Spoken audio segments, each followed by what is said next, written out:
उपमुख्यमंत्री सुनेत्रा पवार, नरेश अरोरा, राजकीय सल्लागार पार्थ पवार, जय पवार यांची काल रात्री पुण्यामध्ये बैठक झाली।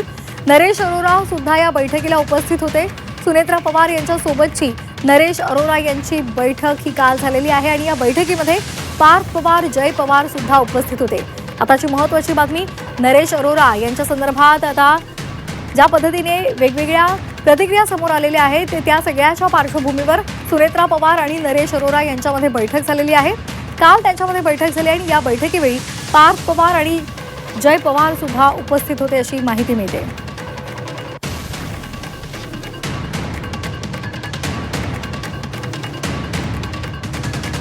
त्यामुळे राष्ट्रवादीच्या विलीनीकरणावर चर्चा झाली का हे पाहणं सुद्धा महत्त्वाचं ठरणार आहे। त्याचबरोबर अरोरांचं कंत्राट कायम ठेवण्यासंदर्भात या संदर्भात काही चर्चा झाली होती का हेही पाहणं महत्त्वाचं आहे।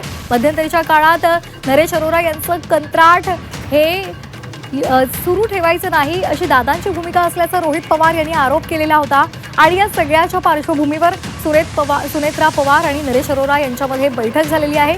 त्यामुळे या बैठकीमध्ये कोणकोणत्या मुद्द्यांवर चर्चा झाली आहे हे पाहणं अतिशय महत्त्वाचं आहे। अधिक माहितीसाठी आपण जाणार आहोत आमचे प्रतिनिधी चंद्रकांत पुंदे यांच्याकडे। चंद्रकांत, सुनेत्रा पवार आणि नरेश अरोरा यांच्यामध्ये बैठक झाली आहे, कोणकोणत्या मुद्द्यांवर चर्चा झाली अशी माहिती समोर आली आहे? काल 6 वाजेपर्यंत सुनेत्रा पवार या सगळ्या राष्ट्रवादी इथले पदाधिकाऱ्यांना भेटत, त्यानंतर 6 वाजता अचानक जय पवार आणि पार्थ पवार यांचा गाड्यांचा ताफा सर्किट हाऊसला आला।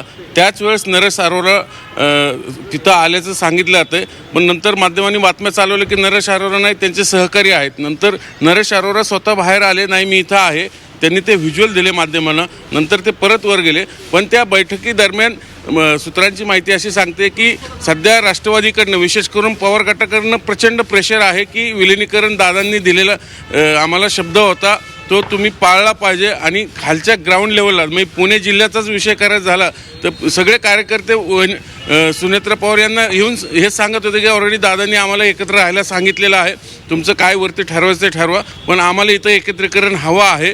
त्याच्यामुळं मग पुन्हा एकदा एखादा सर्वे केला की काय एक विलिनीकरण हवंय की नको, हवं असेल तर कार्यकर्त्यांचं काय म्हणणं आहे। कारण वरचे जे दिल्लीतले नेते आहेत विशेष करून प्रफुल्ल पटेल, सुनील तटकरे, इतर जी भुजबळ ही सगळी मंडळी यांना विलिनीकरण नको आहे असं बोललं जाते। अनेकदा त्यांच्या स्टेटमेंटमधनं हे सगळं समोर आलेलं आहे, पण दादांना ते हवं होतं। आम्ही फील्डवर बघितलेलं आहे, अनेकदा दादांची ती इच्छा होते, दादांनी ते अनेकदा हिंट दिली होती। कारण पुण्यातले महापालिकेचे इलेक्शन, झेडपीचे इलेक्शन, इव्हन नगरपालिकेचेही दोन्ही राष्ट्रवादींनी एकत्र लढले होते आणि स्वतः पवारांनी अनेकदा त्यांच्याच कार्यकर्त्यांनी सांगितले की इथून पुढे सगळं दादा बघतील, मी बघणार नाही। मी विलिनीकरणाची एका अर्थाने पवार काका पुतण्यामध्ये प्रोसेस सुरू झाली होती, पण या सगळ्यामध्ये अचानक अजित पवार गेल्यामुळे सगळं चित्र बदलून गेलं, सगळे संदर्भ बदलून गेले आणि जी मंडळींना राष्ट्रवादीतले विलिनीकरण नको होतं ती सगळी पुन्हा फळी ऍक्टिव्ह झाली आणि शेवटी आता सगळं सुनेत्रा पवार यांच्या त्या हातात आहे। म्हणून आता नरेश अरोरा सुनेत्रा पवार आता आगामी काळात काय नेमका निर्णय घेतात हेही पाहणं तितकं महत्त्वाचं आहे। धन्यवाद चंद्रकांत दिलेल्या सविस्तर माहितीसाठी।